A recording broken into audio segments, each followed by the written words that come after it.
ہر مستحق غریب ضرورت مند افراد تک فلاحی اسکیمات پہنچائی جائے، کلکٹروں کو منسٹر پونگولیٹی سرینیواس ریڈی کا مشورہ۔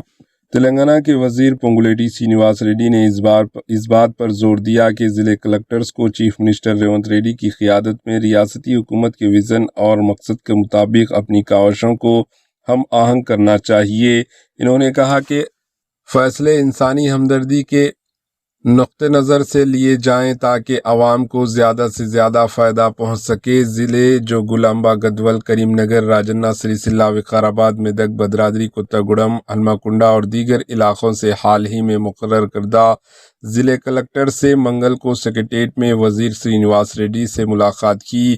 ملاقات کے دوران وزیر موصوف نے کہا کہ گزشتہ 2 برسوں میں عوامی حکومت نے پسماندہ طبقات کی مدد کے لیے فلاحی اسکیمات اور ترقیاتی پروگرام شروع کیے ہیں۔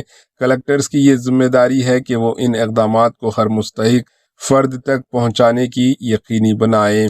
پونگولیٹی سرینیواس ریڈی نے اس بات کا اعادہ کیا کہ فلاحی اور ترقیاتی سرگرمیوں میں توازن قائم رکھنا اور انہیں مؤثر انداز میں آگے بڑھانے میں ضلع کلکٹرز کا کردار نہایت ہی اہم ہے۔ انہوں نے کلکٹرز پر زور دیا کہ وہ عوام کی ضروریات اور حکومت کی ترجیحات دونوں کو پیش نظر رکھیں۔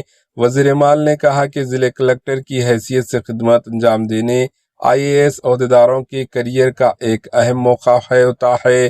انہوں نے ہدایت دی کہ عوام سے مضبوط ربط برقرار رکھا جائے اور فیصلے انسانی ہمدردی کے جذبے کے ساتھ لیے جائیں تاکہ زیادہ سے زیادہ عوامی فائدہ یقینی بنایا جا سکے۔ Bureau report, AHN news.